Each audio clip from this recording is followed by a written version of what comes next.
Good afternoon.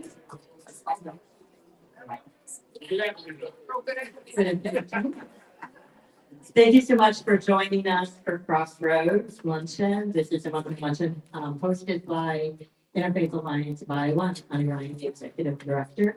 And I don't always say this, but our team is Bridget Baker Greenberg, our associate director.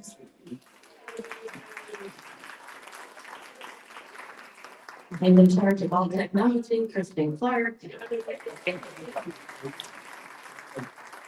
We're so glad to have each of you in the room for this conversation. At the heart of this, Crossroads is really about making sure that we have civil dialogue on important issues in our community. And so we're going to talk about what does it mean to be Muslim in today's world. We have simultaneously that's not the right word I'm looking for, but anyway, to Crossroads is a project that we initiated in June on this understanding our neighbors. And it is intended to help each of us listen to and understand those who are different from us. After all, if we don't take the time to understand our neighbors, how can we ever move our world to one that is less divided? And so this is kind of encompassing, our conversation today is encompassing both of those pieces, Crossroads and also understanding our neighbors. And so I'm delighted to have one of our board members who has been the board member for several years of Interfaith Alliance of Iowa, Sabriya Khan, and she's dedicated her life to bettering the Muslim community in Iowa and supporting many social and political issues across the world. She's on the board of Interfaith Alliance and is a leader in the Muslim community for the Muslim community organization, Masjid, An-Noor. I know I say that wrong, sorry. I apologize.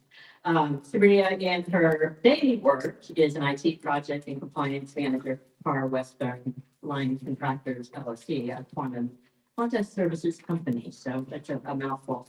And we're delighted to have Sabriya with us and to have her talk with you about her perspective. There are many perspectives, but her perspective on living in our society and this world as a Muslim and what's happening in Muslim communities. So Sabriya.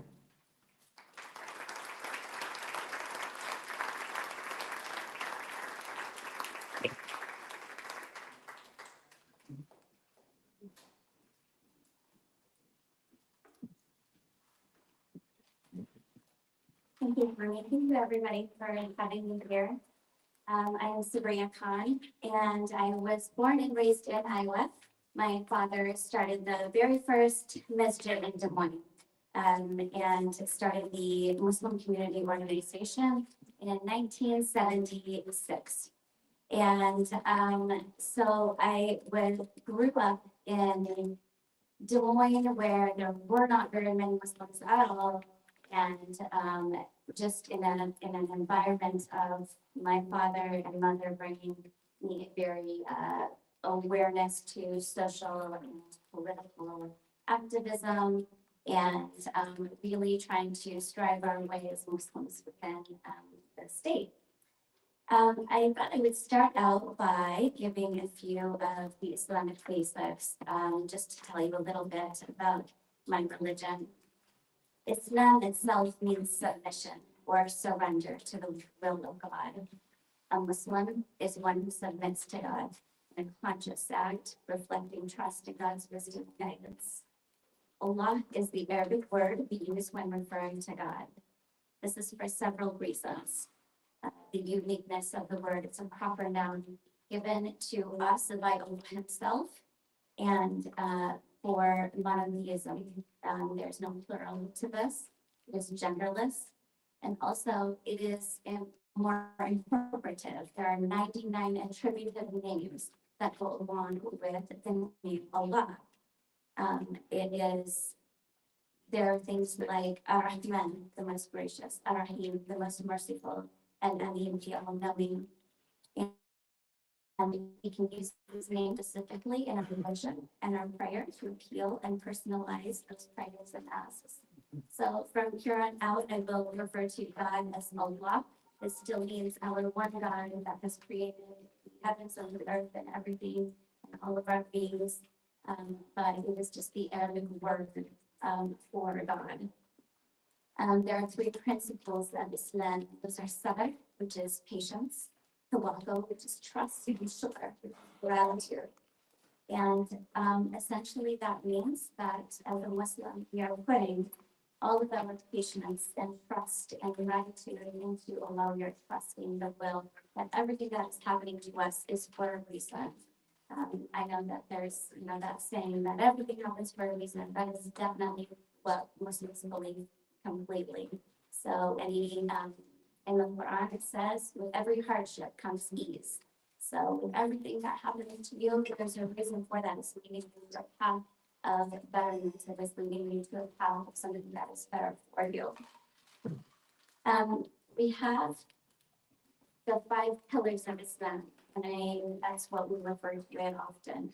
I like to think of it as kind of being columns on a Greek building, and when one of those breaks down, it's kind of the breakdown of Islam. These are the 5 core things that we need to believe in to call ourselves Muslim. The first one is the declaration of faith. So that is La ilaha illallah wa Muhammadan Rasulullah, meaning there is no other deity worthy being of worship except Allah, and Muhammad is the messenger of God. This is more than just a statement. We have to show it with all of our actions. And so that is the essentialness to being a Muslim. That is the most important aspect of everything in Islam. The second pillar of Islam is the daily prayer. And a prayer is, we have 5 prescribed prayers a day. It is really a way to reset yourself. We go through our days and we get immersed in work, and we get immersed in our children, and we get immersed in just life. And having them prescribed to us means that we have to reset ourselves those 5 times a day so that we can remember Allah. It's easy to get angry within this world, and taking time out specifically for prayer resets everything that we're doing, everything that we're doing, to remember that Allah has put us in the position, and this is why it's happening, and to become calm again. Zakat. I'm so sorry.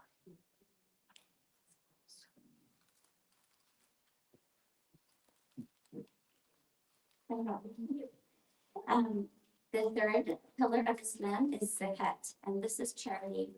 It is essential in our religion to give charity, and this does not necessarily mean financial. Charity is, zakat is anything that you give to yourself, so helping another human being, helping an animal, doing work out in the world that is helps other people. We do have a prescribed zakat that we do every year. A Muslim is required to give 2.5% of their earnings to the poor. If you cannot manage 2.5%, you give what you can. If you cannot manage anything financially, you give food to the needy. If you cannot manage food to the needy, you give yourself in labor. It's very flexible, but it's a religion of you help your community. Sabriya, I need to interrupt you. I apologize deeply. There are 2 cars that are blocking other cars in the lower, that are parked in front like, and are blocking other cars. There's a white Camry with the license plate JXT636. This is in the lower level. And there's a black Volvo that's TCA 892. So you need, if those are your car, if that is your car, if you'll move it. Thank you. My apologies for you. Thank goodness that's not my part. That would have been awkward, and everybody would have done it.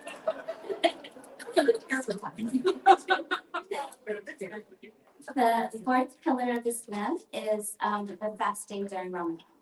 So the Islamic calendar is a lunar calendar. Our months start with the new moon and go through the waning of the moon. And so our 9th month of the Islamic calendar is called Ramadan, the very holy month for us. And from sunrise to sunset, we refrain from eating, we restrain from drinking, we restrain from sex, we restrain from gossiping. And essentially that is it is to make us remember what we have. It is to remember us to make sure we remember what, how we should be practicing in daily life. It's like the exaggerated version of what you should be doing on a daily basis. And so we do this once a year for those 30 days of the month of Ramadan. We learn to sympathize with those in the world who have little to eat and who have nothing. And in the Quran, it says, "Oh, you who believe, fasting is prescribed to you as it has been prescribed to those before you." As you know, our ancestors and all of the religions have fasted for various reasons. The fifth pillar of Islam is the Hajj pilgrimage to Mecca. This is once a year. This is in our 12th month of the Islamic calendar called Dhul-Hijjah. And in your lifetime, you strive to make this happen. You want to make this pilgrimage. And it walks the paths of the prophets, Abraham and Muhammad, peace be upon them. Typically 2 to 3 million people perform Hajj every year. It's in Saudi Arabia. And it's a very significant spiritual journey. Along with the 5 pillars of Islam, we have what we call the 6 articles of faith. And these are our core Islamic beliefs. And the number 1 goes back to our 5 pillars, that is the belief in one God. This is the most important teaching of Islam, that only one God is to be served and worshipped. And it is the biggest sin in Islam to worship other beings with Allah. It is the only sin that Allah would not forgive if a person dies before repenting from it. It is extremely important to have just the faith in one God. We call it, if you deviate from that, we call it the second is the belief in angels. God created unseen beings called angels that are light, and they work tirelessly for Allah alone and can do no wrong. And they carry out duties to, as such as writing down our needs and writing down our words and visiting, taking people who have died, taking their souls. All of those things are essential for the angels to do. We believe that they will also stand on the day of judgment and be judged, but angels can do no wrong. We have the number 3 article of faith is the belief in the prophets of Allah. Muslims believe that Allah communicates his guidance through human prophets that were sent to every nation. The main message of all of these prophets has been that there is only one true God, and he alone is worthy of worship. There were those that were prophets that spread the word of God, and then there were those that were also messengers that were sent to deliver new religious law, and such as Adam and Noah and Abraham, David, Jesus, Muhammad, peace be upon all of them. They were ones that brought a new message. People had forgotten the word of God to come back to earth or to come to earth and provide new guidance. The 4th article of faith is the belief in the revealed books of Allah. Muslims believe that Allah has revealed his wisdom and instructions through books to some of the prophets. We also believe that those original teachings over time have gotten distorted or lost. The original revelations that Muslims regard as our holy books are the scrolls of Abraham, the Torah, the Zabur, which is the Psalms, the Injil, which is the Gospel, and the Quran. Muslims believe that the Quran is Allah's final revelation revealed to Prophet Muhammad and has been fully preserved. But we still have the great reverence for those other books, such as the Torah and the Gospel, very important to us. The fifth article of faith is the belief in the day of judgment. So at some time or another, and there are signs that the life of this world and all that's in it will come to an end at that appointed day. Every living creature, including people and including the jinn and including the angels, everything will die. And on the day of judgment, everything will risen again to account for what you have done in your lifetime. And so the thing about Islam is we believe in a paradise and hellfire, but that hellfire is not necessarily eternal, whereas paradise is eternal, if you're granted that. The way that Muslims think about hellfire is that you pay for your sins, but you may be granted paradise once you have repented for those sins. The sixth and last one is belief in destiny and divine decree. Muslims believe that since God is the sustainer of all life, nothing happens except by his will and his full knowledge, but it does not contradict the idea of free will. Allah does not force us. Our choices are known to Allah because his knowledge is complete. This recognition helps us as believers through difficulties and hardships.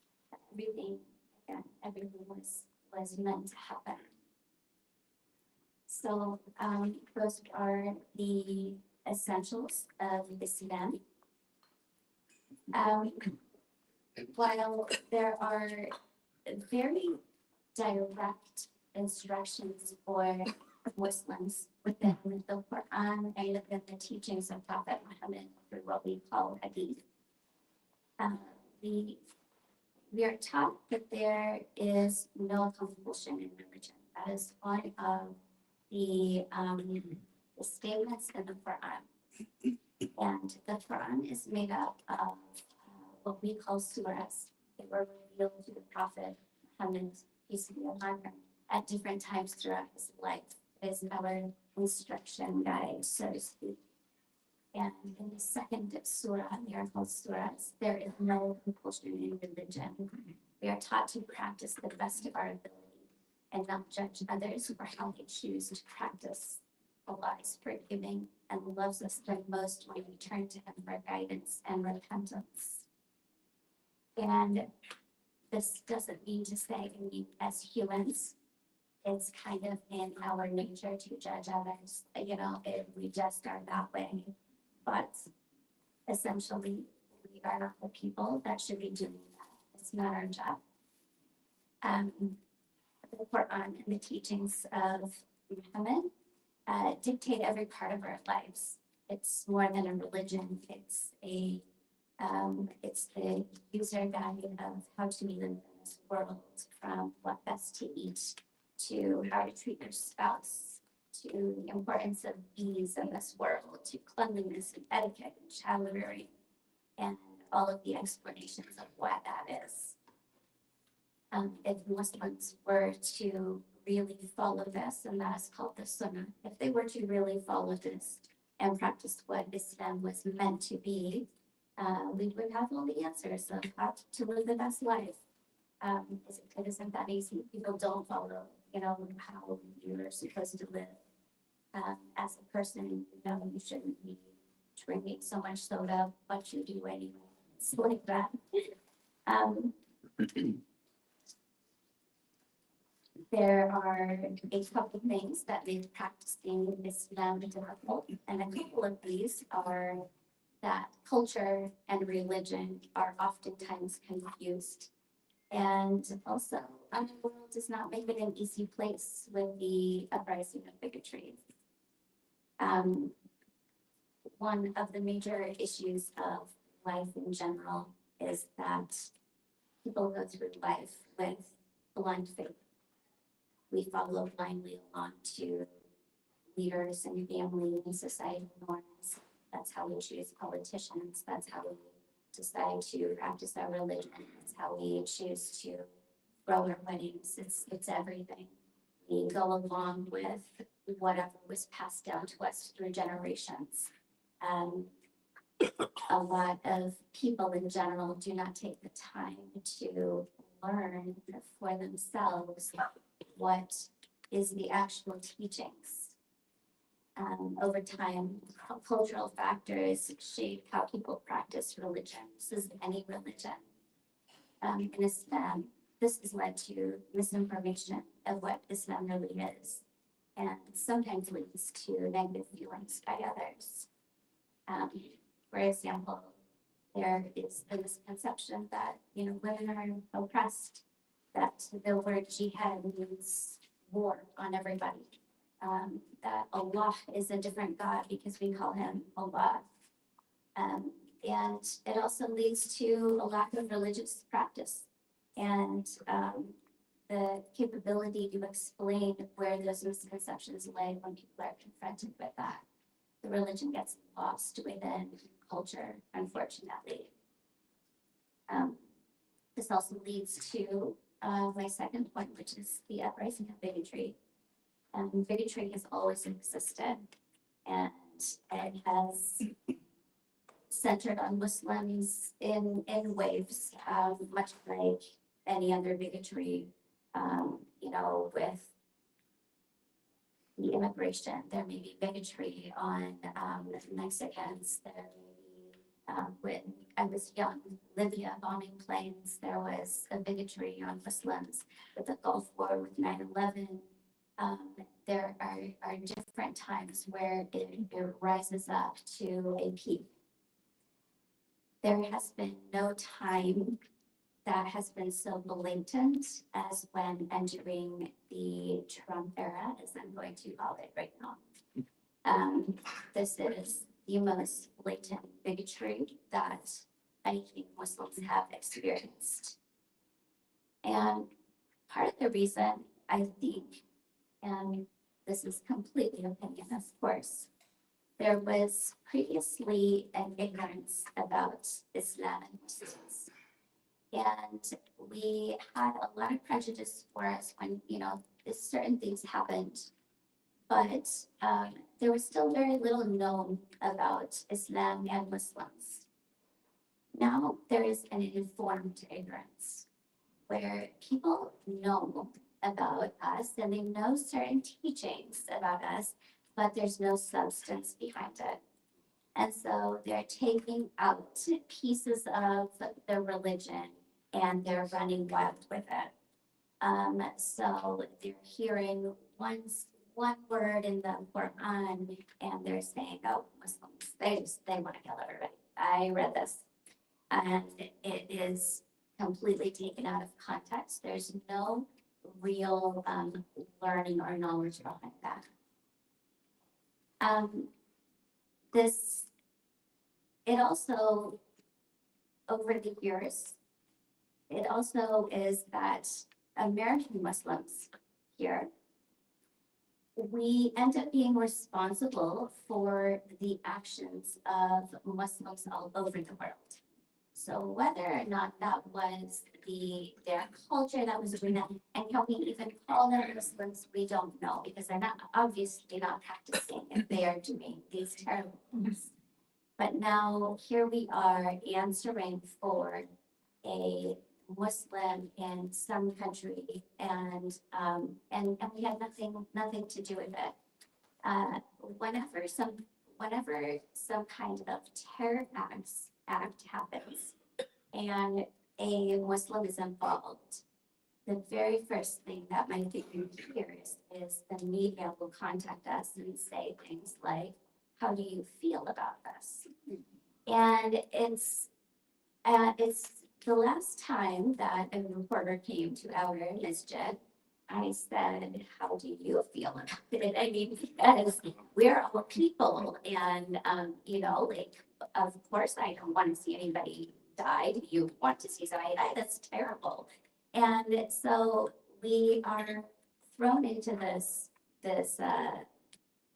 kind of role of being the protector or the speaker for everybody, even people we don't agree with.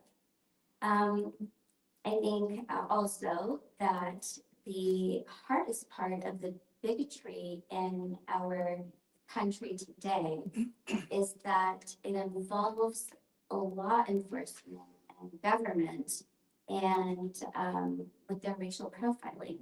It's harder to take than actual people coming up to you on the street and saying something because it affects your living. You are, you take longer to get through lines. You are not served for reasons. You are, treated rudely. And that's probably more difficult because you're trying to manage your way through life. And you need to go to this department of whatever to get your license. And it makes it much more difficult. I think the media portrayal is also difficult today because not only do they not portray Muslims in a very good light, but anything that is, a good thing about Muslims, it's not portrayed at all. I mean, it's very, very, very biased. The media is biased right now on literally everything though. I think we know that. And people that are willing to approach Muslim people are not often trying to seek knowledge, but instead are ready for a debate. And debating religion is a very difficult thing to do for anybody because you can explain things, you can say the reasons why, you can show the history and all of the major Abrahamic religions. However, it's also faith-based, and there's absolutely no way that you can debate faith. I think that if people were to come actually seeking knowledge, there could be a better conversation. There needs to be respect, and this is on both sides because Muslims are often also like that, very, aggressive about their religion, and there just is not enough respect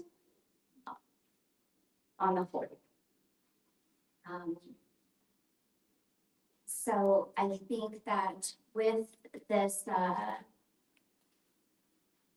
there's also been with all this bigotry, there's also kind of like a bright side to this, a silver lining, that people now are also, with the growth of racism, there's also a growth of allies and support, because as people are learning more, like I said, some people are okay to stay in kind of their informed ignorance, but there are other people that are willing to actually learn. Islam is now one of the growing religions in the world and in the U.S. But even if they're not willing, if they don't want to be Muslim, they're still willing to accept Muslims and to learn about it and to hear the logic behind it and to be very open-minded to that. So that is the silver lining of how this world has been. It's brought on very very negative views to us, but it has also brought us some really great allies to us, and that's extremely important because, like I always say, is that our allies are so important to us to get anywhere in this world, because when we are not heard, it is their voices that are willing to be heard. People will look more to a white, straight Christian person to hear their view as opposed to a brown Muslim woman. And that's just how the nature of this world is, unfortunately. So with that, I can open up for any questions, answers. Thank you so much, Sabriya. It is our custom that if you have a question, you can raise your hand, catch my eye ahead of time as I'm moving around the room. I'll bring the microphone to you. Please don't talk to Sabriya without the microphone. So that would be very helpful. Thanks. I can tell you thought about this one. Maybe you can help me understand something. You talked about Muslim bigotry and also Jew hatred. Both of those, from my perspective, are at the highest they've been in my lifetime. What is it about our society that's bringing that out now? Things that are bad in our society or things we're missing. Why is it so bad now?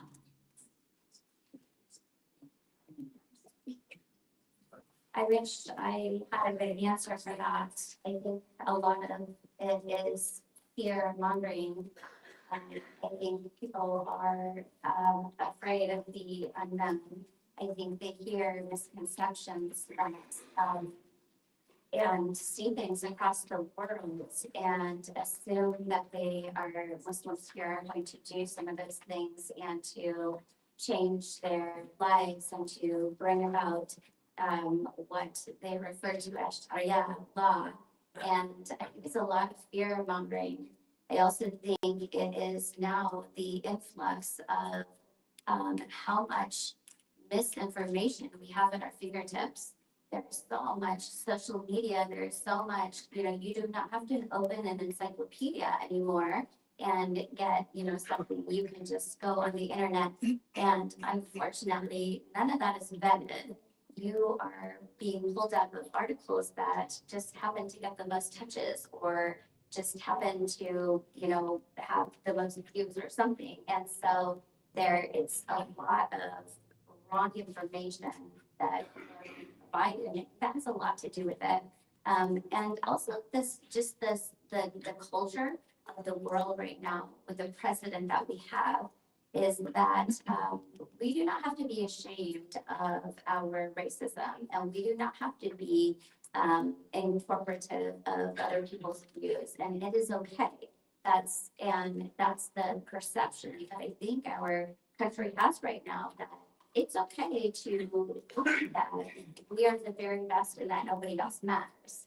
And honestly, I think that's so much of it right now is that maybe these hidden feelings, but were brought forward by other people coming out and saying, no, you know what, I don't like them, and all this old racism has been brought back.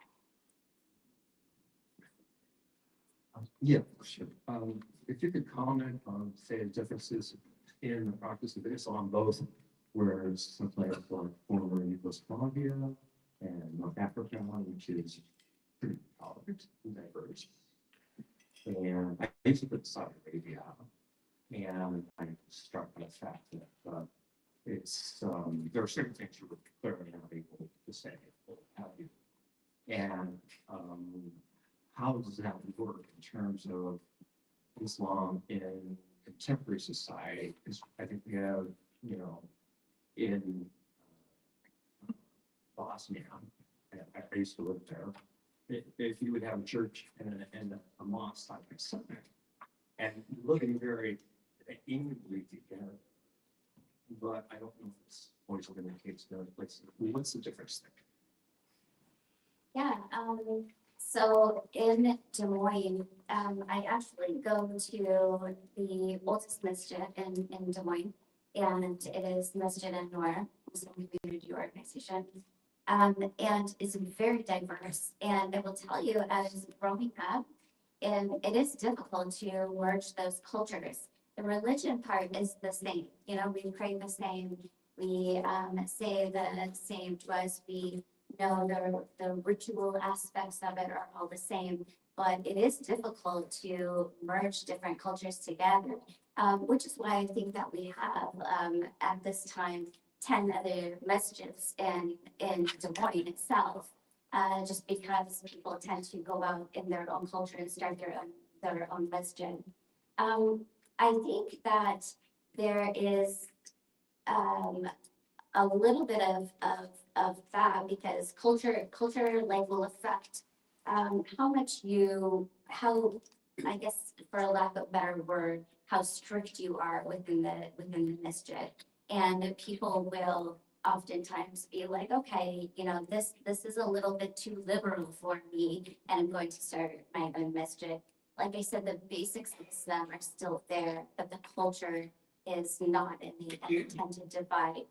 Not saying that we don't have a good relationship amongst all of the other masjids in there, but yes, of course, culture plays a huge role in how you run a masjid and how you just run yourself and your life, and it will affect how you practice religion. Thank you for coming. This is important. I appreciated your return from a memory this way of informed ignorance. That was legitimate to take away from this. For people who are not Muslims, how can we be good allies for the Muslim community in Des Moines?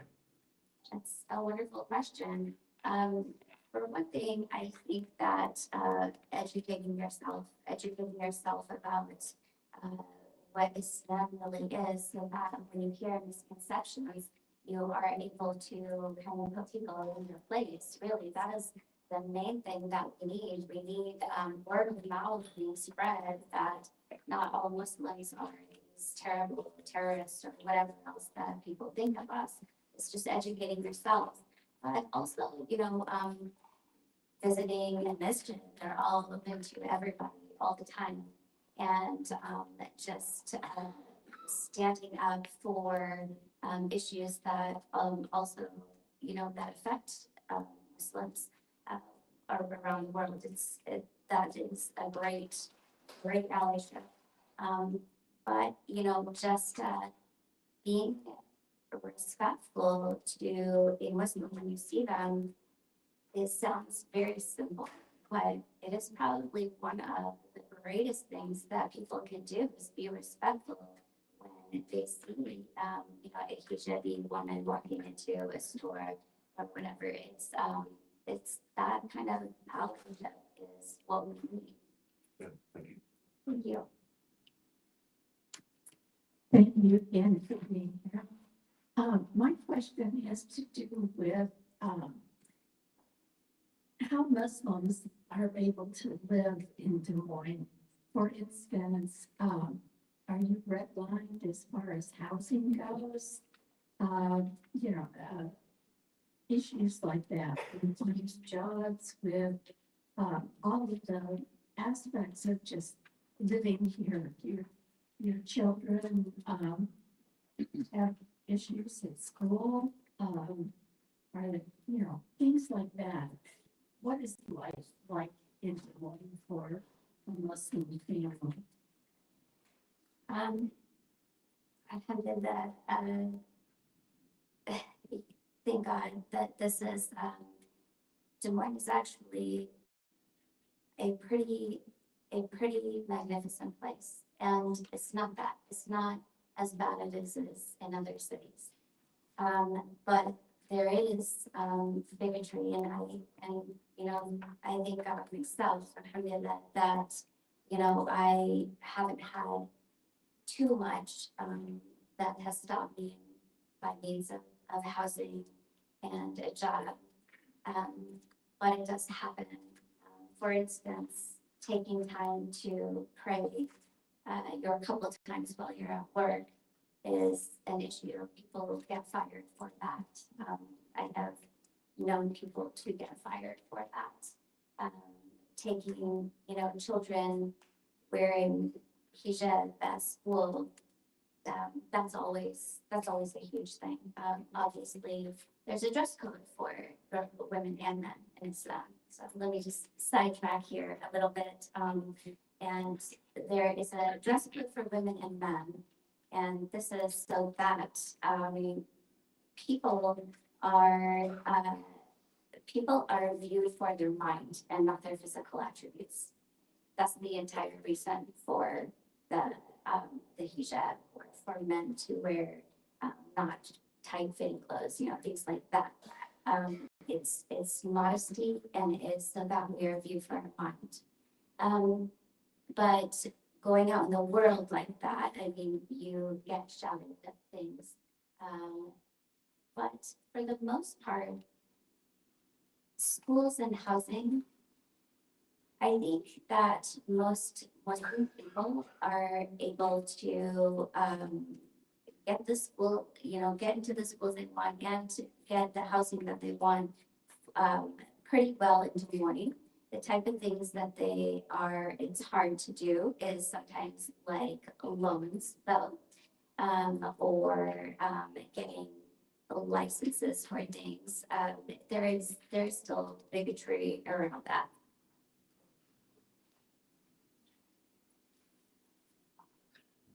I think we both have a question. Or you do first. Ready? Yep. Since war is nothing more than organized murder, I just wondered what the Muslim religion says about going into the army or military and going off to kill somebody. What do you do about that? I actually am not entirely sure about the Muslim view on going into an army unless it is in the fight for Islam in general. So obviously Islam itself says, to not go into war unless absolutely necessary and to treat your prisoners of war with kindness and to do not forget the teachings of Islam during those times. As for joining the army, honestly, I don't know that I've ever looked that up or have been asked that. So I'll have to look that up because I don't actually know. Hello, I appreciate what you have to say about dress. Because some of the most difficult conversations I've had have been with people I care deeply about who immediately make the assumption that a head covering, hijab or burqa or especially any dress for women is oppressive, it's terrible, and and I have had these conversations where I try to make the point that you did, which is it takes the tension off of the physical body. Frankly, I think we could all benefit from that. But I would like to know, I'd like to have some talking points again as an ally. I can say that, but the other thing people cite things like, look at how women and girls are treated in Iran or the Taliban, and I'm thinking those are different, completely different. But there's a political, authoritarian government groups. So it would be helpful to know how to distinguish that kind of treatment or those kinds of things from the actual, practice in Islam. Yeah, that is brought to my attention a lot as well. Even just being Muslim, people don't seem to believe me when I say I am definitely not oppressed. Culture is very, it weighs so heavily on the religion. And in the aspects that you are speaking about, a lot of those countries also have gone through so much in life. And so I don't want to kind of blame the culture totally either, because there was a path that got them there. And I think of things like the Taliban and Al-Qaeda as being cults, because the young people that were in those countries and had to survive what they have survived. And let me go back to in the 90s when Russia invaded Afghanistan. And our state actually sponsored many Afghan men, young, between like 12 to 20, that were fighting there. The US was providing the Taliban weapons to do this. These children were fighting in this war. They came here for medical attention and went back there. And when they saw the Taliban I mean, just like any cults that are brought about here, they see this light, they see this, oh, somebody is listening to us, they see this, like I have nothing, these people are gonna lead me to whatever, they're gonna lead me to the right direction. Unfortunately, with everything and everybody, when you get power, you become terrible. And that is also just human nature. With the more power that you have, the more you forget your own morals. And so in cases like that, I can definitely see why people then say women are oppressed because they're looking at that. But those are very, very specific cases. Women in Islam are taught to both men and women. They are supposed to be treated immensely well.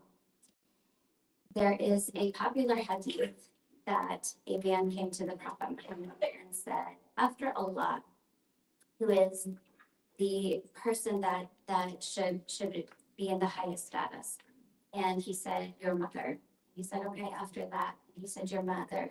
And he said, after that, he said, your mother. And he said, after that, he said that women have, women with childbirth and with their hearts and with everything that they are made by Allah are actually hold a very high status in Islam. And what this country forgets is that the very first women leadership positions were in Islamic countries. And the very first, women to be exalted came out of Islamic countries. And so I think that people forget that women have actually made themselves such a presence in the Muslim world. But what we tend to do as human beings is to focus on the negatives. I think that as talking points that, what you're saying is correct, that we're doing this for modesty, we're doing this for ourselves to be respected.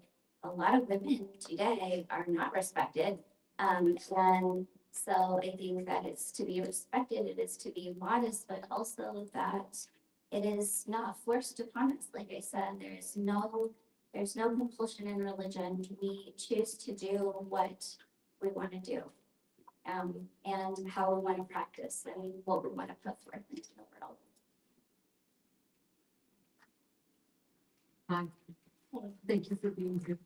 Can you explain the difference between Sunni and Shia? And is everybody in one camp or the other, or is there like a middle there? Thanks. You can do the shortened version. Yeah. Yeah. But just. Yeah. So there are some middle ones, of course, but those are our two main differences of in Islam. There's two main sects, so Sunni and Shia. And Sunni essentially believe that the Prophet Muhammad was the last in his lineage, and that the first caliph was different than Shia people believe. They believe that the first caliph is the person to succeed in his after Prophet Muhammad, peace be upon him, died. They have a difference. Of that. There are different. So they have different holidays that are incorporated into their religion, a few different practices that they incorporate into their religion, and that distinguish it from Sunni.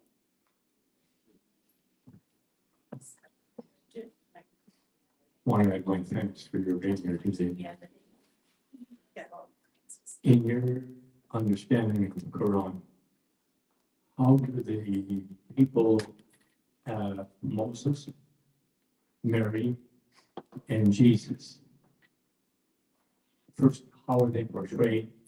And then secondly, or first and second together, how are these three people, how may these three people positively influenced the relations between Islam, Judaism, and Christianity?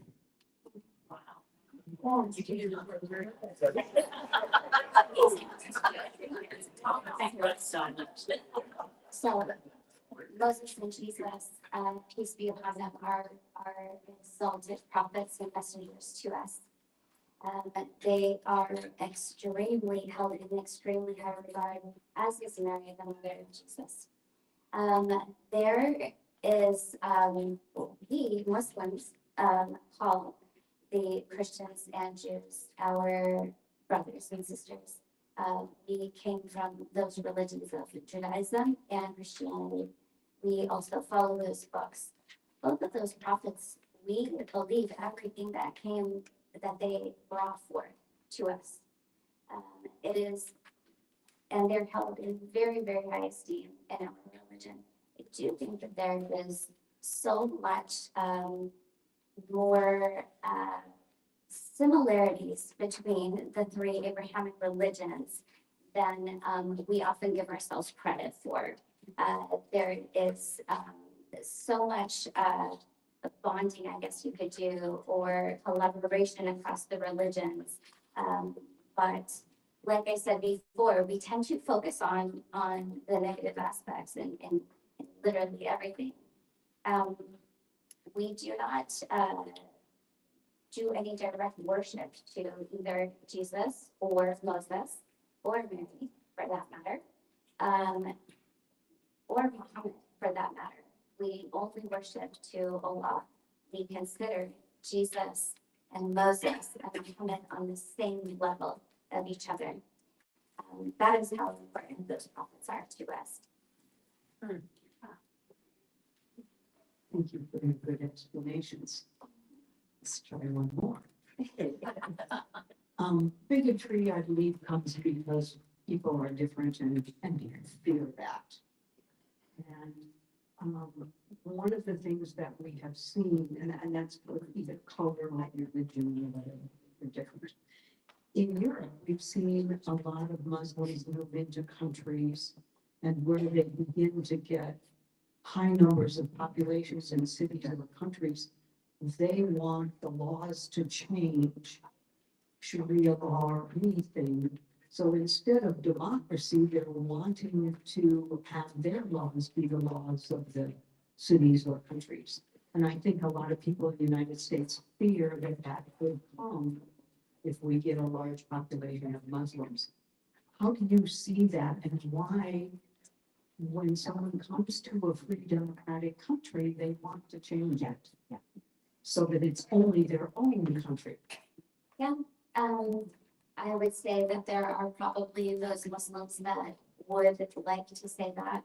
And I think that people that come at those Muslims and say, go back to your countries, or you don't have to live there, there's a little bit of element of truth in that. There are Islamic countries, and Islam has taught us that you have to obey the laws of the place that you live, as long as it does not conflict with your own, belief system, which it does not. So Sharia law is essentially what I would describe as being the 10 Commandments. And Sharia law is different than what Islamic law is. So for instance, let's take Malaysia, for instance, they are an Islamic nation. They have Islamic law, and they have, and I might be switching these back and forth, but they have a king, and they also have a prime minister. So a king in every one of their states, and the kings, they dictate Sharia or Islamic law, and then the prime minister administers actual just law for their nation. It's different because there is Islamic law dictates how the rules put forward, but Sharia is more spiritual, I should say, I guess. And so I don't think that anybody coming to this country and declaring that something is Sharia law is actually going to really take, you know, just take. It's not gonna work here. It's not gonna, because even those Islamic countries are not ruling on total Sharia law. That's just, it's not a thing that is done. So we're not ruling completely on Sharia. We're taking those and we're taking what is said in the Sharia, just like we would in the 10 Commandments, and we're making them into laws and morals that are best fit how we live in this country or in any country. Does that explain anything at all?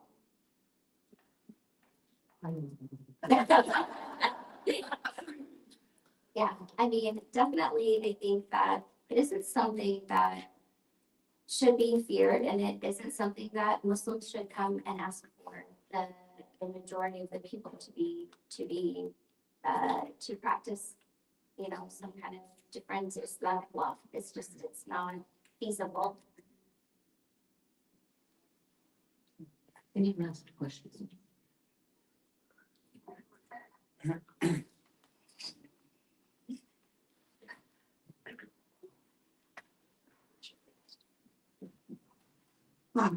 I assume those two They're about to do it first.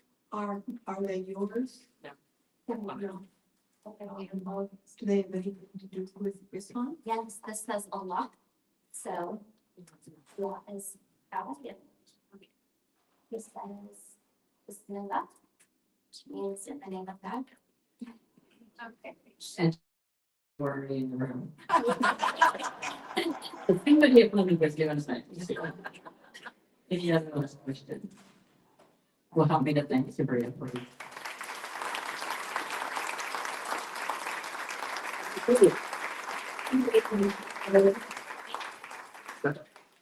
We are so grateful for you and for sharing your perspective. And she was nervous to start. She did not have a problem with it. So thank you so much. Thank you to everyone online. I hope that you will join us again next month for our Third Joy, the third Friday of the month, and have a great weekend.